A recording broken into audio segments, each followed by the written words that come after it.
जय हिंद नाम ऊपर लिखा है। कौन है ये रिया? जी हां, लावारिस नहीं है, अनाथ नहीं है, परिवार है इसका, मां है, बहन है, भाई है, लेकिन इसकी मौत की किसी को परवाह नहीं है। उसका समाज नहीं है, ये कानून उसका नहीं है, क्योंकि वो रिया है। आइए मैं बताता हूं ये रिया है कौन।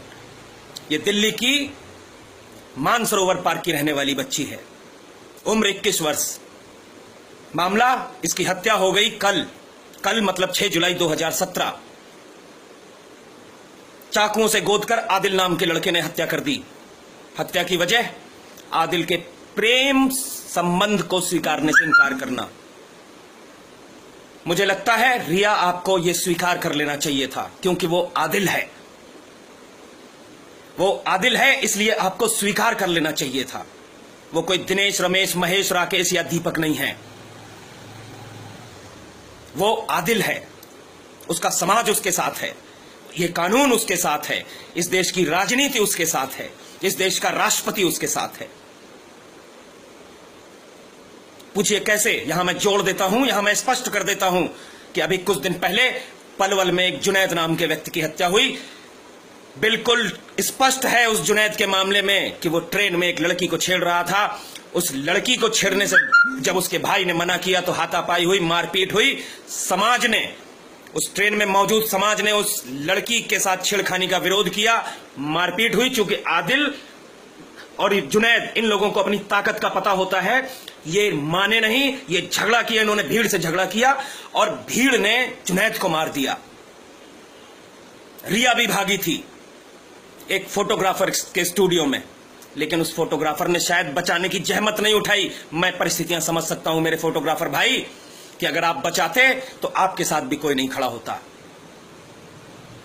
आखिर हम खड़े ही किसके साथ होते हैं? आप आदिल नहीं हैं, मैं जानता हूं।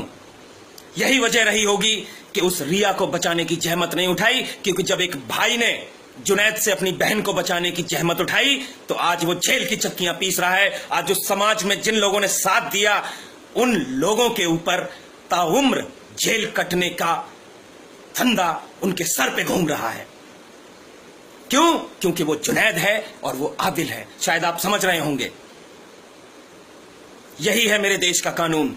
जब कोई घटना जुनैद या आदिल के साथ होती है तो पूरा देश उसके साथ होता है, लेकिन जब डॉक्टर नारंग या रिया जैसे कोई मार दिए जाते हैं तो हमारे देश में कुत्तों की भी पूछ नहीं होती इनकी। राजनीति से लेकर समाज तक सब इनके साथ खड़े हैं। मेरे भाइयों, मैं निवेदन करना चाहूंगा आप सभी से, बड़े बुजुर्गों से, कि आज से हम अपनी जिन परिस्थितियों को हमने जन्म दिया है, इन राजनेताओं ने, इस राजनीति ने जन्म दिया है, जिन परिस्थितियों में ये कानून आज जिंदा है, उन परिस्थितियों में मैं निवेदन करना चाहूंगा आज अपने माताओं, बहनों, भाइयों और बड़े बुजुर्गों से कि आज से हम अपनी बहन और बेटियों को ये सिखाएं कि मामला जब आदिल, जुनैद, अहमद, आसिम, इमरान, खामरान का हो तो वो जो चाहें उन्हें करने दो, वरना मार दिए जाओगे। तुम्हारा साथ कोई नहीं देगा। क्यों? क्योंकि तुम रिया हो, तुम श्वेता हो, तुम प्रिया हो, या तुम ऐसे ही कोई दूसरी अन्य हिंदू लड़की हो। तुम्हारा साथ कोई नहीं देगा। मामला सिर्फ इतना सा है मेरे भाइयों कि वो रिया है और मारने वाला आदिल है। बीच रोड पे चाकुओं से गोद के चला गया। ये मेरी बहन भी हो सकती थी, ये तेरी बहन भी हो सकती थी। कोई नहीं बोलेगा। अगर बोले, अगर मैं एक भाई के तौर पे बोलूंगा तो मैं जल्लाद कहलाऊंगा।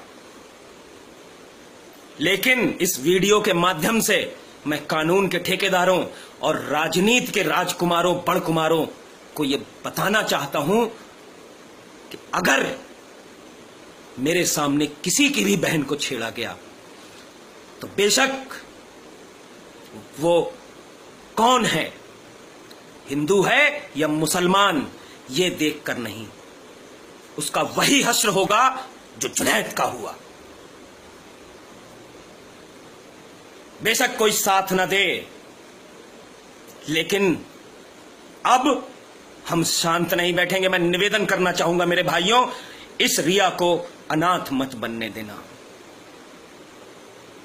इस रिया को अगर आपके हृदय में इस लड़की के प्रति इतना सा भी लेश मात्र भी प्रेम है तो कुछ नहीं कर सकते तो इस वीडियो को पहुंचाइए, जिससे कि शायद कहीं ना कहीं कुछ लोग, एक समाज,